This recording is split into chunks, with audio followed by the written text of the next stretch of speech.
이른바 정윤회 문건 의혹의 핵심 당사자인 정윤회 씨가 이번 주 검찰에 출석합니다. 검찰은 이르면 이번 주 안에 해당 문건의 진위에 대한 결론을 낼 방침입니다. 검찰청에 나가 있는 YTN 중계차 연결하겠습니다. 한현희 기자. 네, 서울중앙지검입니다. 네, 의혹의 당사자인 정윤회 씨, 이르면 오늘 내일 이렇게 출석할 예정이라고요. 네, 검찰은 정윤회 씨에게 내일이나 모레 검찰에 나와서 조사를 받으라고 통보했습니다. 현재 정 씨의 출석 일정을 놓고 막바지 조율 작업을 진행하고 있는데요. 정윤회 씨 측은 일정상 모레 나오겠다고 답변한 것으로 전해졌습니다. 검찰은 정 씨가 출석하면 이른바 비밀 회동이 있었는지를 집중 조사한다는 방침입니다. 이와 함께 이재만 청와대 비서관 등 청와대 핵심 인사들과 잦은 접촉을 했는지도 조사 대상입니다.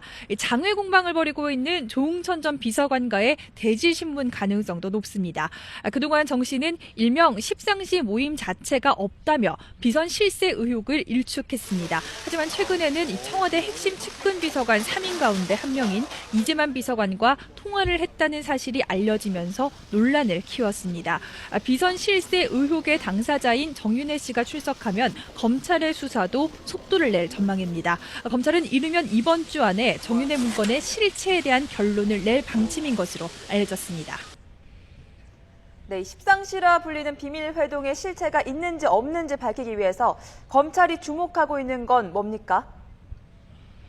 네, 이번 수사에서 핵심 당사자들 사이에 주장이 크게 엇갈리고 있는 만큼 검찰은 증거 확보에 수사력을 모으고 있습니다. 정윤회 씨나 청와대 핵심 비서관들의 통신 내역을 면밀히 분석하고 있는데요. 특히 휴대전화 단말기에 전원이 켜져 있으면 위치 정보 기록이 남는 만큼 기지국 위치 정보에 주목하고 있습니다. 이재만 비서관 등은 긴급 상황에 대비해서 업무용 휴대전화를 항상 소지했을 가능성이 높기 때문에 위치 정보를 통해서 행적이 파악될 수 있을 것으로 보입니다. 현재까지 분석 결과 정윤회 씨와 이들 비서관이 함께 모여 있었던 근거는 나오지 않은 것으로 전해지고 있습니다. 검찰은 통신 내역 분석이 최종 마무리되면 정 씨와 비서관들 사이에 잦은 접촉이 있었는지 또 정기적인 모임이 있었는지 또는 없었는지를 규명할 중요한 단서가 될 것으로 기대하고 있습니다.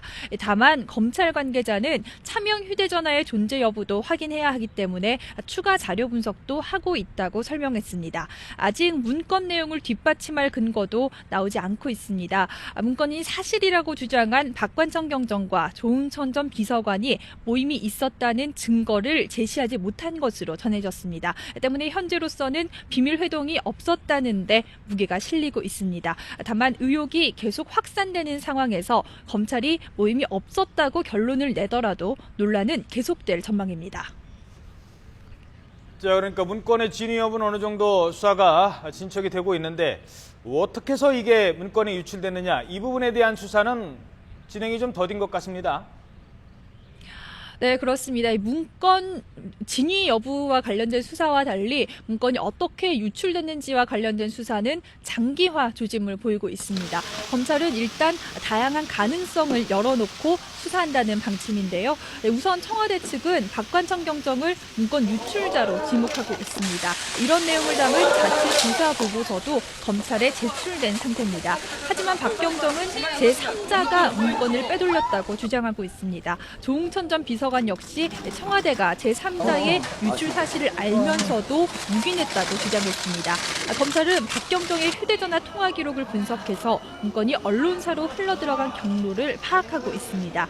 박경정과 세계일보 기자들이 잦은 통화를 했다는 정황은 이미 파악한 것으로 알려졌습니다.